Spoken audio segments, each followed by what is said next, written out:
Okay, finally for the 1940s classics. And believe me, I am leaving things out. I'm probably leaving some huge, major things out. I'm sure I am, but here are some. I forgot to adjust the number. This is the 178th day, the third video. The 1940s. Well, wars tend to bring out inventions, and radar, I think radar came out of, I'm fairly sure radar came out of the 1940s. Jet engines, I'm quite sure that they did too. They changed the whole nature of air warfare, and that was in the 1940s. Mein Kampf, well, you know, this is such a difficult subject always, but that was Hitler's book, Mein Kampf. It translates into my struggle, or my struggle. I don't mean to say that it's treasured, but it probably should be read. I read most of it. I tried very hard to read it all, because I really, as I said before, I wanted to know. But I put verses. You contrast that book, which was written actually before the 1940s, 30s or earlier. You contrast that with the Diary of Anne Frank. Now this book, the last I heard, it's required reading in German schools, in German public schools, and many American public schools too. Or I think it's actually called The Diary of a Young Girl. She was a great writer, I feel. I think she died by the time she was 14.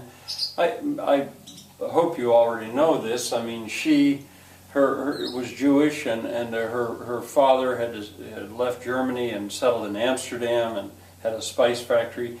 And for 2.5 years they hid out in an attic of the spice factory, but eventually they were found. She died in a concentration camp. All of them did except her father, who then found her well, there were 8, I think. Her father found, or somebody found the diary and gave it to her father, and her father, Otto, I think was his name, decided to let it be published. Well, you know, her situation of hiding out there like that was pretty dramatic. But beyond that, she was a great writer. And I put her in among 3, Scheherazade, Mary Shelley, and Anne Frank. Those are the 3 women writers, and Scheherazade's legendary, that jump out at me in history. Maybe Jane Austen belongs in that group, maybe. I don't know. I didn't like to force kids to read it, because I think it's the kind of book that you need to go to because you want to read it, rather than be forced to read it. But anyway, there it is. Swing Kids. Now this is a movie. I don't know if it's so important, but it's got the word swing in it. Swing was an attitude of the 1940s.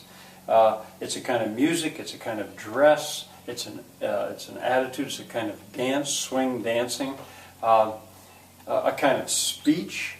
And Swing Kids, this movie, I don't know how realistic it is, but it's set in Germany, where that American kind of music, Jewish music, black music, was liked by some German young people. No doubt there were some who liked it, but that was not the kind of music that was approved of at the time. Anyway, swing and big bands. Gee, I needed to put that in there.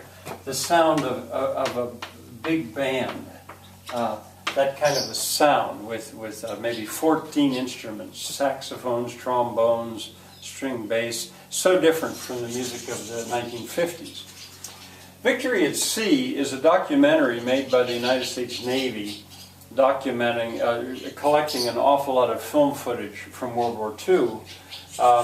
It is the victors get to write the history. And so it is an American perspective. But for most of my life, well, almost all my life, it was the best view I had. I would love to see, say, a German or a Japanese equivalent of it, but that's just fiction. Anyway, the musical score to Victory at Sea, it's like hours and hours long, was written by Richard Rodgers. And again, from the 1940s, Richard Rodgers and Hammerstein, Oscar Hammerstein, they wrote Broadway musicals. And, you know, to my taste, I've already admitted that in a sense that my development stopped. I hate to say that, but it stopped after the 1960s. But to my mind, there are the really great classic Broadway musicals. Oklahoma. It's really wonderful. South Pacific. The King and I. I mentioned The King and I earlier because there is a whole sequence where Uncle Tom's Cabin is presented as a Siamese dance. The Sound of Music, I think The Sound of Music was Oscars and Hammerstein. I think it was. But there was Lerner and Lowe as well, and other great musicals as well, but Broadway musicals. All right, well, tomorrow I'm going to try to deal with the 50s and 60s, I guess, and so on we go. See you tomorrow.